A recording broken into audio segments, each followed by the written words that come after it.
practical wisdom for proactive living. Remember, where you find yourself tomorrow is a function of the actions and decisions you take today. Life is not complex, it is only demanding. Hello, friend. Welcome to Wise Living, the institution of life, the place of illumination, the place of transformation, the place where you are lighted so that you can fly in life and make meaning in life and enjoy life. My name is Akin, Awolaja. You are welcome to the Principles of Life series. I believe that the things that you have been hearing for the past weeks, you have been taking advantage of the insight that has come your way. You have been engaging this truth, the principles of life that changes things, the principles of life that changes position, that changes environment. I believe within me that as you have been doing and as you continue to do, your result will start to change, your personality will start to change, your environment will start to change, your relationship will start to change, your enterprise or enterprises will start to change as you begin to engage the things that you have heard, the things that you will be hearing. The principles of life works for anyone and everyone who cares. If you understand the rules and play by the rules, you win the game. And that is what we're here for. I'm using the Wise Living platform to share with you about the principles of life that works. The creator of life, when he created this world in his own wisdom, created it with rules, created it with regulation, created it with principles that makes it work. And an understanding of this will help you to maximize life. And that is what I'm going to be sharing with you from time to time. The major principles of life that makes life different, that makes you have, an experience that is different, that makes you enjoy life and live quality life. I believe this world was not created for people to suffer. However, what we know, what we do determines our experiences in life. I'm going to be teaching on a subject I've titled Saying. Saying is part of the principles of life. And this subject is so important. It determines the results that we see in our life. It determines how we live.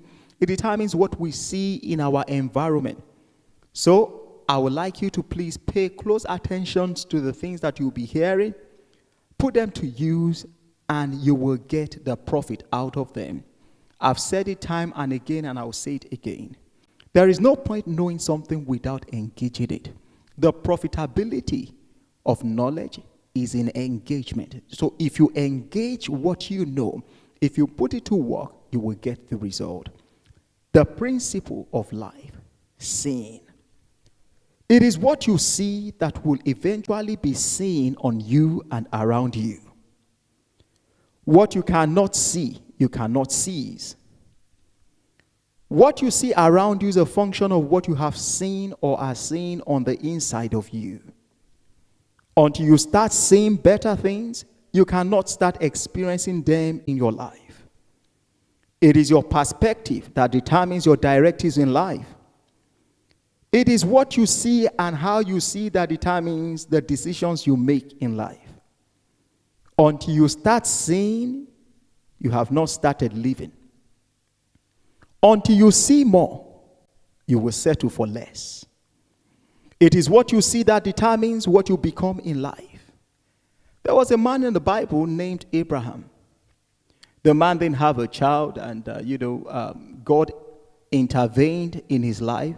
And one of the things that God did in his life was he brought him out of his house one day, and he told him to look up and asked him a question: can you count the number of stars that you can see in the sky? And Abraham said no. He said, there are a lot.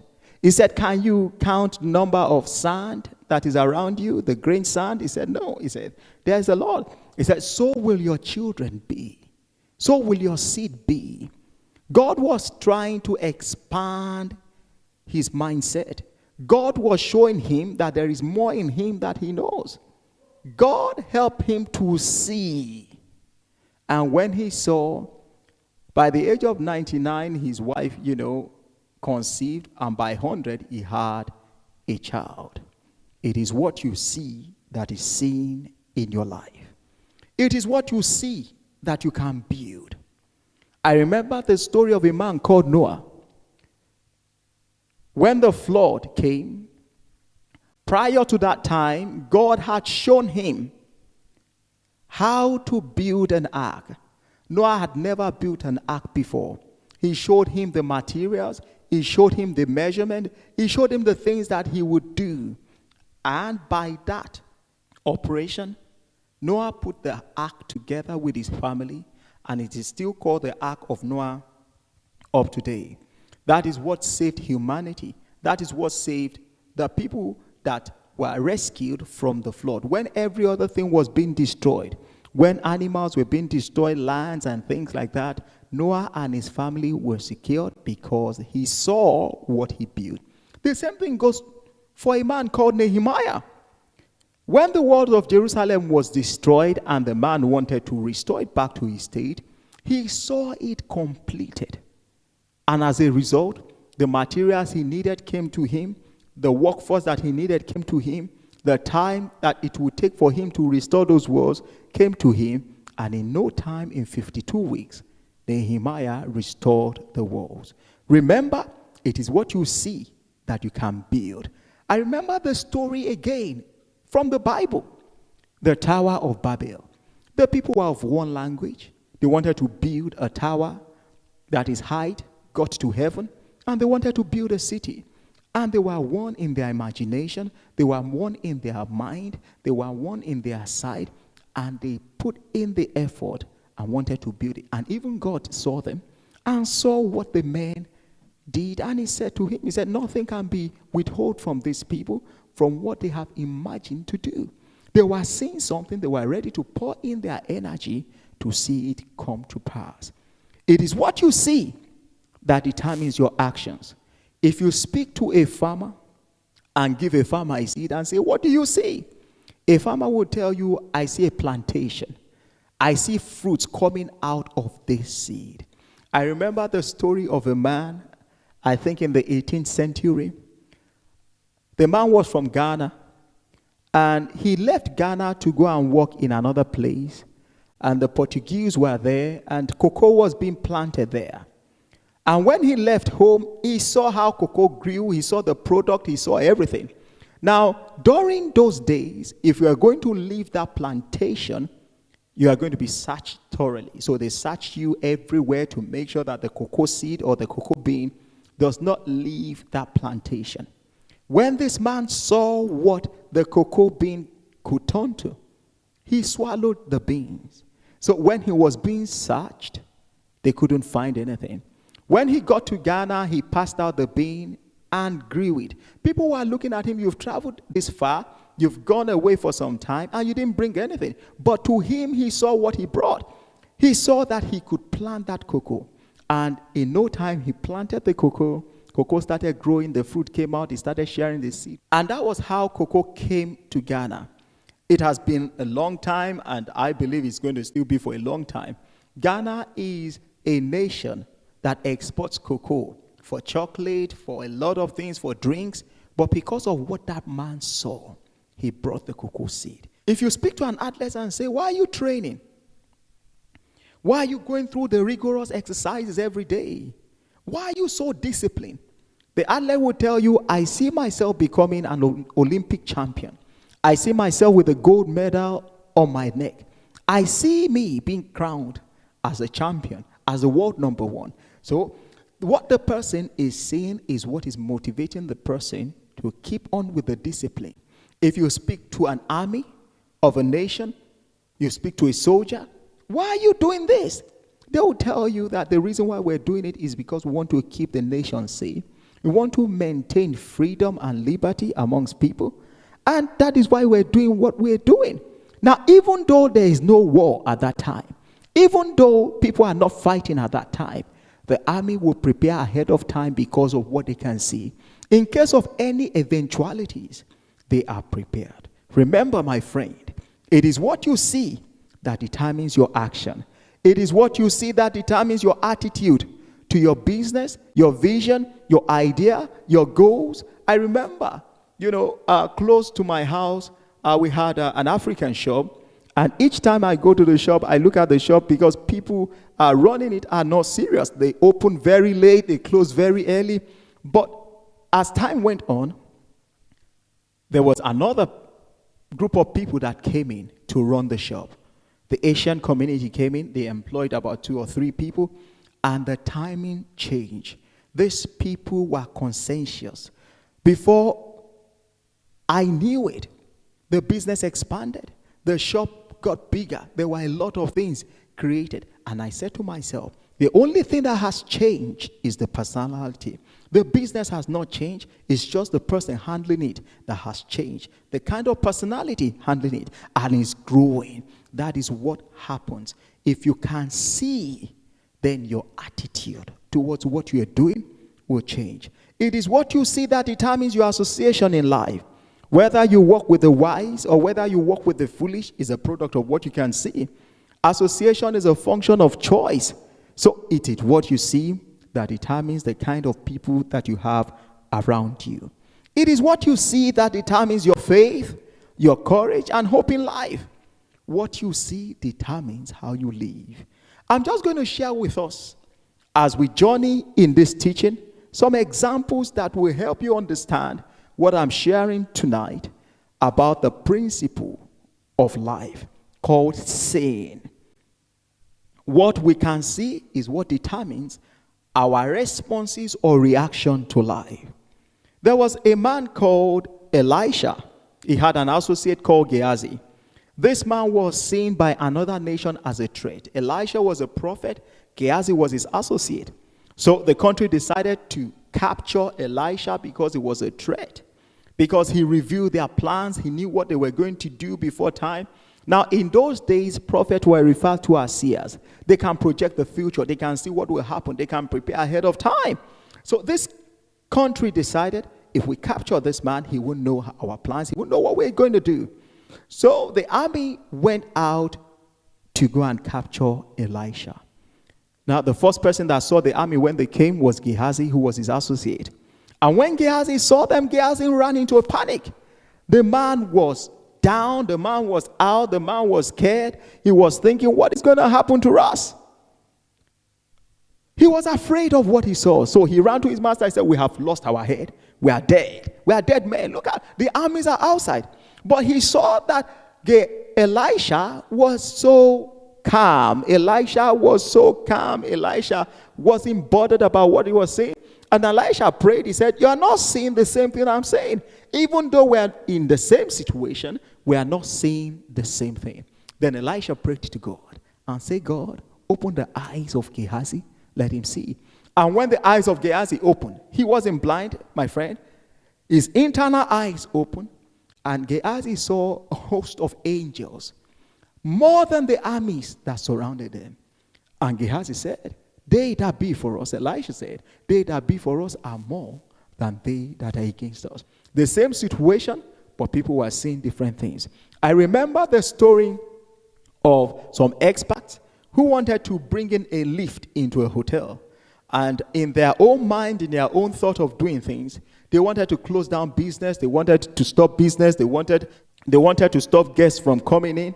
They wanted to stop the workers from, working, so that after they have finished installing the lift, people can come back into business. Now, as they were discussing, a janitor overheard what they were saying. This was a janitor, wasn't an expert, but he was saying something different. He said, excuse me, and they gave him audience. He said, are you going to close down business because you want to install a lift? Are you going to send workers home because you want to install a lift? Are you going to stop customers from coming in because you want to install a lift? Why do you want to do this? Why don't you bring the lift from outside to inside? From outside to inside. Even though he was talking to the professionals, he saw something that the professionals didn't see. They didn't have to stop the business. They didn't have to stop workers from coming. They didn't have to stop the customers from coming in. They had to just build the lift from outside to inside, outside to inside, and the business will still be running. My friend, that was what they did, and that saved the day. I remember again the story of the 12 spies that Moses sent to Canaan, because God had promised them that he would give them the land of Canaan. And when the 12 men went, They saw that the land was good. They saw that the fruit of the land was good. And they came back with the good news.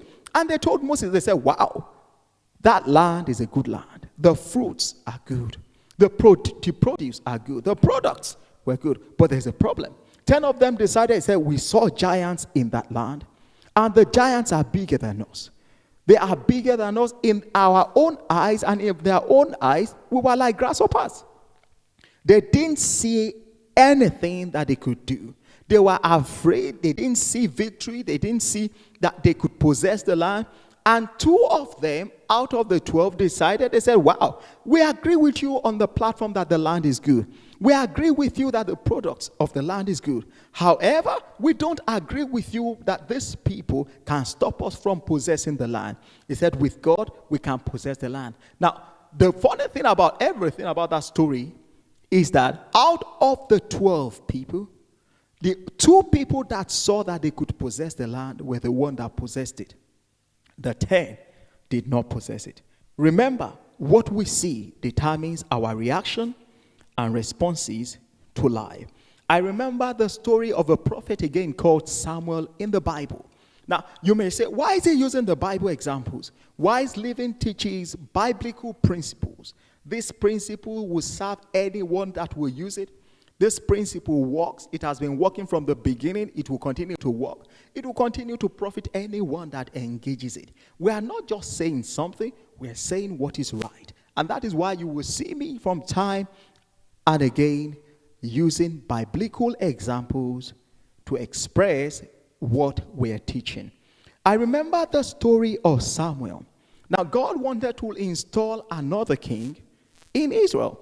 So he told Samuel, he said, I want you to go to the house of Jesse, and when you get there, I want you to anoint a king. Now, when Samuel got there, Samuel was a prophet, a renowned prophet, somebody well respected in the nation. And when Samuel got there, he saw Eliab. Now, Eliab was a very tall person, handsome, built, well structured. The physique matches royalty.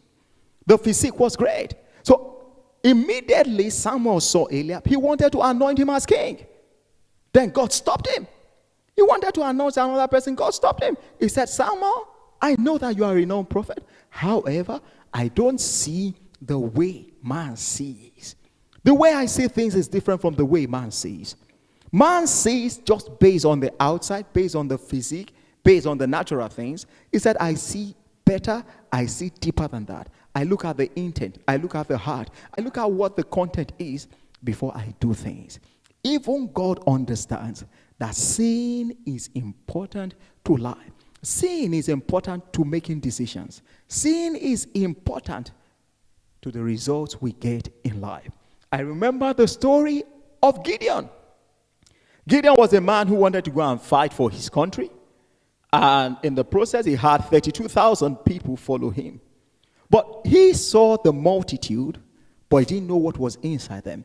But God that was with him saw that out of the multitude, 31,700 people had fear in their heart. That means if they went, 31,700 people would have died. They would have lost their life. They were not seeing any victory. They were only seeing defeat. They were not ready to fight. They were just ready to follow. They were not ready to do anything. They just followed because of the crowd.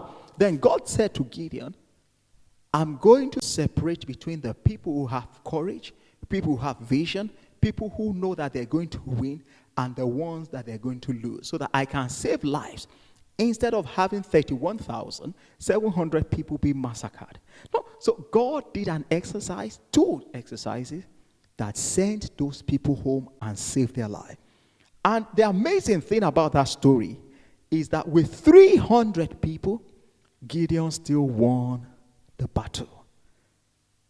Remember, what we see determines what we do. What we do determines our result. Now, if you fill in a glass with water halfway and you tell people, what do you see? Someone will tell you the glass is half empty. Somebody will tell you it's half filled. It is how we see things that we say things. Last example that I'm going to share with you is the apple seed.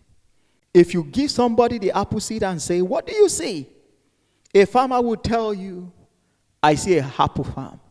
A businessman will tell you, I see an apple business. If you give it to a manufacturer, I see an apple drink. I see an apple food. Somebody will say, okay, I see myself, planting apples. People see different things based on their understanding. And that is what we're going to be sharing today. This is so important to life. You see, we all live life as human beings, but our experiences is different. The way we see life is different. And our result is different. And this is a major principle that you have to understand for you to maximize life. So if sin is a major part of the principles of life, what is sin? Simply put, sin is when situations, issues, things, knowledge, and relationship starts making sense to you. I remember the story of Archimedes. He was a mathematician. Now, his story came to light because there was a situation at hand. The king, in his own time, wanted to make a crown that is all gold. However, the king did not trust the goldsmith, and he was looking for a way to find out whether the goldsmith would cheat him or not, whether the goldsmith will make the crown full of gold or will mix it with silver or copper. But he didn't know how to find out. In the process, Archimedes got to know. Now, while he was meditating on all these things, thinking it through, finding out how can we find out, he was having his bath. Then something came to him that, while the water was in his bath, the water was at a level. When he went into the bath, the water came up. So while he was thinking through about all these things, he said, okay, if this thing is pure gold, it should be heavy. If it's not pure gold, then it should be light. And when it's light, it's going to come up. When it's pure gold, it's going to be heavy. He got to that understanding through thinking through. The amazing thing was that when Archimedes got to find out after spending time in knowing how this thing will work, he ran out of his bath naked. He said, Eureka, Eureka, Eureka, I found it, I found it, I found it, I've seen it. And he did see it. Because after the crown was being made and the crown was being tested, it went through the experimentation that Archimedes saw, and they saw that the goldsmith really cheated the king. This is what sin does. Sin helps you to see situations, circumstances, things, knowledge, relationship, making sense to you. Sin is the intrusion of light on a subject matter. Sin is simply understanding. When a person is not seeing, it simply means their understanding has been darkened. There is a major difference between seeing and looking. When looking at something, you may merely see an object. But when you are seeing, 1,000 things and more can be seen about the same object. Looking will give you the face value, while seeing will give you the real value. You must appreciate, as human beings, we see things differently. Not just because we are different, but principally because of our exposure in terms of information, association, and location differs. It is our seeing that determines our real value in life. The same situation that has limited some is the same that has taken limit of others. I remember the story of two men that built. That is the watchword for wise living, Matthew chapter 7, verse 24, I think 23, all the way to 25. Now, these two men had the privilege of building a house. Now, they had the weather condition conducive at that time. So one of them sat down and looked at the future. Okay, the weather is okay, the sun is out, we have a conducive environment to build. However, in times of adverse situation, what will happen? So that man saw the wind before he came. He saw the rain before he came. He saw, an adverse weather condition before he came. He saw the future in the present. So as a result of that, the man dug deep and built his house on the rock. Even though it took more time, even though it took more energy, even though he took more investment from him, he did that based on what he saw in the future that has yet to happen. The other man just built for the present. He said, the sun is out, the weather is good, the wind is okay. Why must I go through the rigors? Why must I go through all those trouble? Why must I go the extra mile to do this? Since, the sun is out, the weather is conducive, let me just build on the sand. That man built for the present, the other one built for the future. Now, as time went by, things didn't happen. But things later happened in life. When the storm came, when the wind blew, when, they had an adverse weather, the one that built on the rock never felt it. Even though there was a situation he had prepared before time, the one that built on the sand had his house collapse. Remember, we can build a future if we can see the future. Some people are building for what they can see. Some people are building for the present. So the result will be different. Now, there are 5 major types of sight. And we have to appreciate, this sight. I'm not going to go into too much details. I remember saying at a teaching that I'm going to teach you some things. I'm going to expose you to some things. As a student of life, it is your responsibility to go and find out, dig deeper, to understand what, this really is. So I'm going to just touch on the 5 major areas of sight. The number 1 is internal sight. This is the eyes of the mind or the eyes of the spirit. You can name it whichever one that you like. It is the internal eyes that we use to see. The number 2 type is the external sight. These are the physical sights that we have, that everyone who is not blind, everyone that has physical eyes, who can see physically, has. The number 3 is the people sight. Some people move by what people say. They move, with what the majority see. Is the sight of the people. The number 4 is the sight of the teacher. When you have educators, instructors, people who can help you paint the picture so clear that you can see it. These are instructors. They help you understand. That is the teacher side. Then you have the number 1, God's side. That means seeing things the way the manufacturer of life sees it. Seeing things the way the creator of life sees it. These are 5 major sides that you have to have an understanding of and take advantage of them and use them where necessary. Now, the average folk only use one, which is the physical side, while great people use at least the major 3, and sometimes they use the 5 to just look at how things are. So you have to understand how these 5 sides works and take advantage of them. Now, the importance of seeing must be known. Now, if there is no vision, the people will perish. If there is no vision, if people cannot see, there will be no future. Where there is no vision, there will be various limitations and deprivation in the lives of people, in the lives of individuals, in the life of a community, in the environment. What we see determines what we get in life.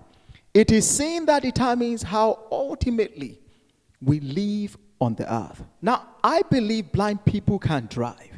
Just as you have children, on farms. If you have seen any documentary or gone to a big farm, you will see children driving trucks. Now, they are not allowed to drive on the main road, but because the farm is big, they are being taught how to drive. They are given the experience, so they drive trucks even while they are children. But they are not given a license to drive on the main road because of age, because of the responsibility attached, and because of the experience that is required. I believe the same thing goes for the blind. The blind person can drive. The blind person has the ability to be taught how to drive. The only problem is the blind person cannot see physically where he is going or what he's doing. Now, because of that, that person is not allowed to drive. Why? Because the person becomes a danger to himself and a danger to others. Now, this does not mean that this person that doesn't have physical eyes cannot do tremendous things. Some of the people that I've seen in life and I've heard about have lived life outlandishly. They have done great things that even people with physical eyes have not done. I remember the story of Fanny J. Crosby. This woman, while she was growing up, while she was a baby, had an infection.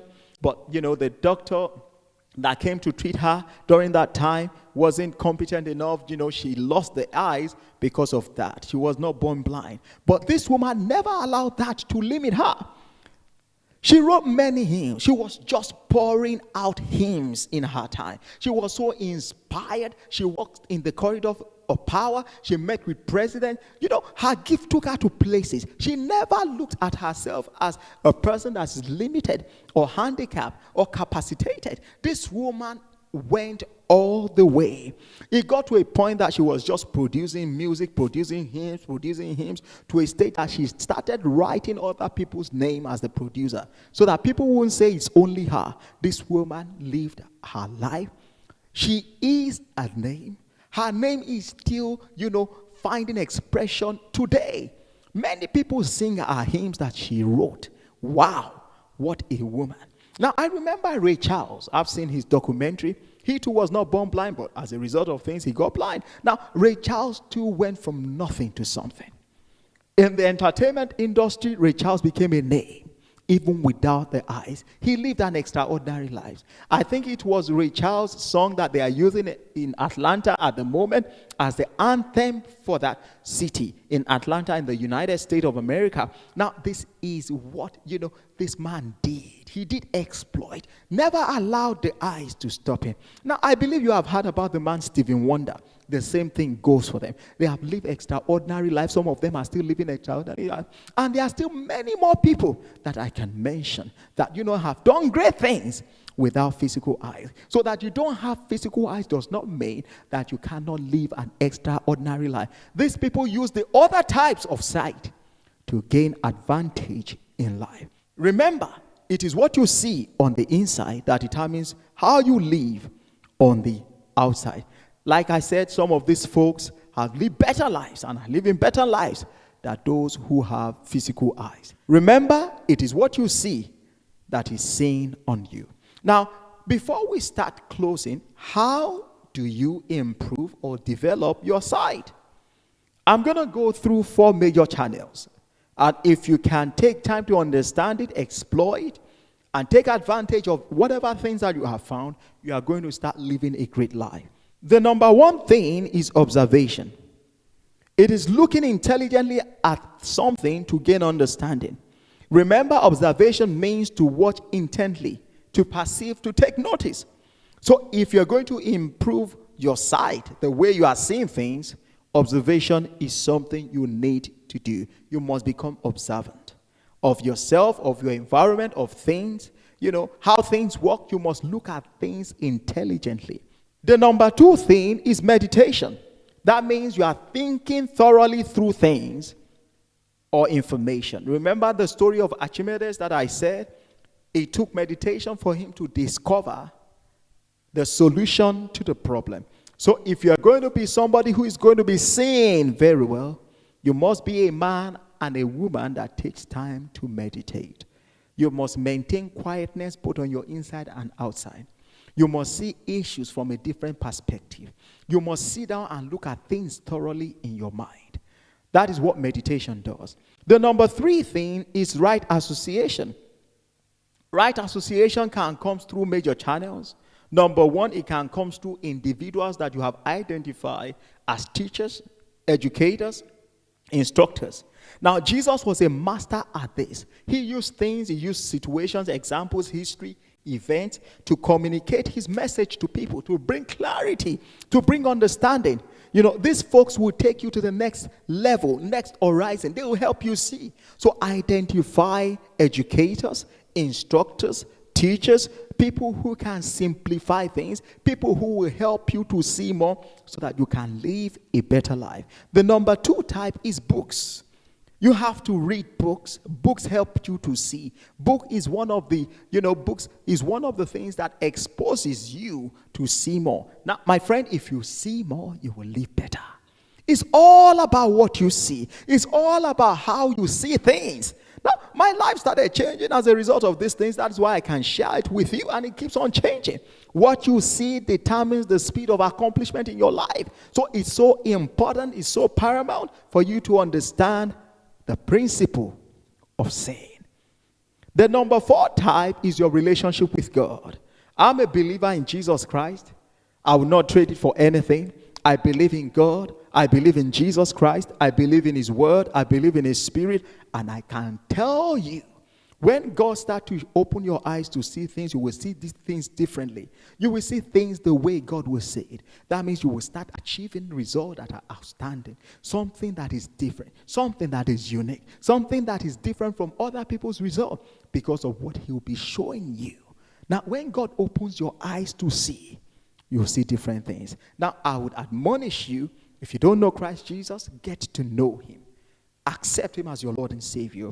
Go through the Bible. Ask God like a little child, Lord, open my eyes to see. You will see that the way you understand things will start making a difference, and by so doing, your result will start changing in life. The things that you see will start getting better. The results around you will start getting better.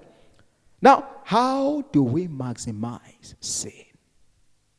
If you are going to have light all over you, if your body will be full of light, that means your eyes must be single. If you are going to maximize sin, then you must be focused. Focus is a product of discipline. If you want to see more, you have to be focused. You won't find what you are looking for until you are focused in your search. You must be focused. This also helps us for speedy accomplishment, especially when you are working or in relationship with those who are seeing the same thing that you are seeing. It helps you to get things done on time. It helps you to get to where you are going on time. Now, in conclusion, I shared this with one of my students some time ago. I said, the day you decide that you want to buy a car, and you know what type of car you want to buy. Now, let's say an example for a Bentley. I said, if you want to buy a Bentley now, and you have it in your mind, and that thing has gained access into your heart, I said, from that day, you begin to see Bentley everywhere. You will see Bentley parked in front of your house that you have never seen before. You will see Bentley on the road. The only cars you'll be seeing will be Bentley, just because your heart and in your mind, you have decided, you have seen the car that you want, and that is what you are going to be seeing until you get it. What we see around us is a function of what we are seeing on our inside. My friend, as I conclude, it is good to understand that inasmuch as all the types of sights are important and necessary to life, it is advisable that you start developing your internal eyes, your relationship with educators, with teachers, and God. Remember, it is how you see that determines how you live. How well you see determines how well you live. I believe that this teaching has been a tremendous blessing to you. I had a word some time ago, and that word has touched my life. It's an inspirational word to me. It was said by one of the presidents of America. He said, a candle does not lose its value by giving light to others. If this message, if this teaching has touched you in whatever way, please share it with others. You are not losing anything. Let other people see. The better we see, the better we live. The better we live, the better we can express ourselves. Then our environment will start changing. Our life will start changing. Our family will start changing. Our enterprises will start changing positively. I want to thank you for giving me time to be a blessing to you this week.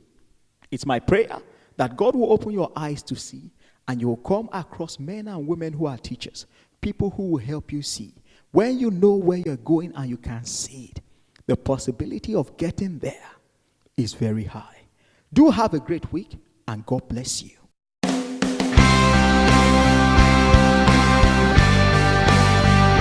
believe you've enjoyed listening to this life transforming, insightful teaching. For more information, to purchase any of our resource materials, log on to www.wiseliving.org.uk. Send us an email at info@wiseliving.org.uk or call us on 0794 7416 044 or 0797 040 9757 or write to us at Wise Living, PO Box 936, Dagenham, Essex, RM9 9JL, United Kingdom.